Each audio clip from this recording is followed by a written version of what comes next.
ទឹកអូឡានមកទឹកនៅតែមានអញ្ចឹង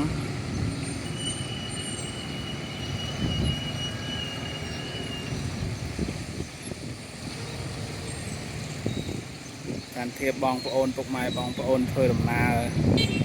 ប្រកបអាជីវកម្មផ្សេងទោះបីទឹកជន់ទឹកភ្លៀងមិនក៏ត្រូវតានេះដែរ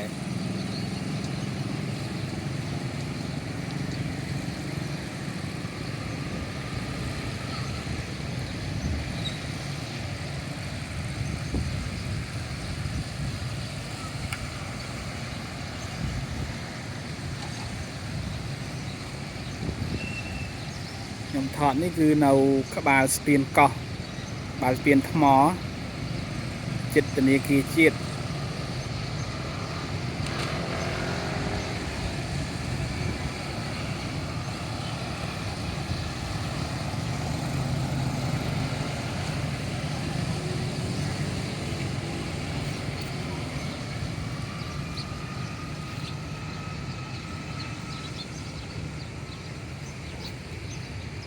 សួនពេលព្រឹកនេះស្អាតអត់មានមនុស្សម្នាទេ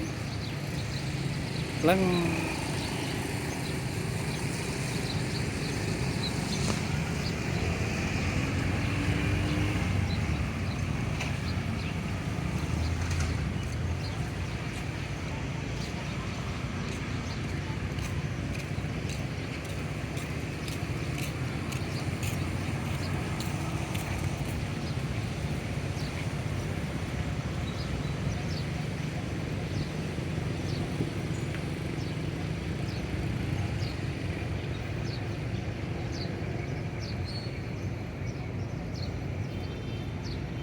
កោះសពៅមាស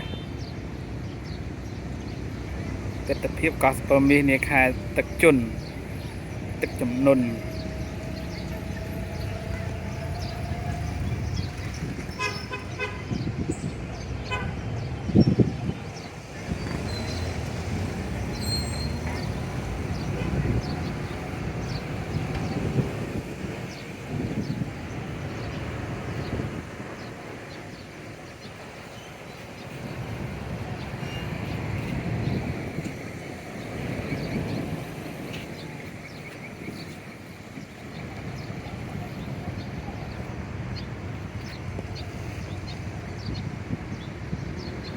ស្អាតមួយយ៉ាងដែរតា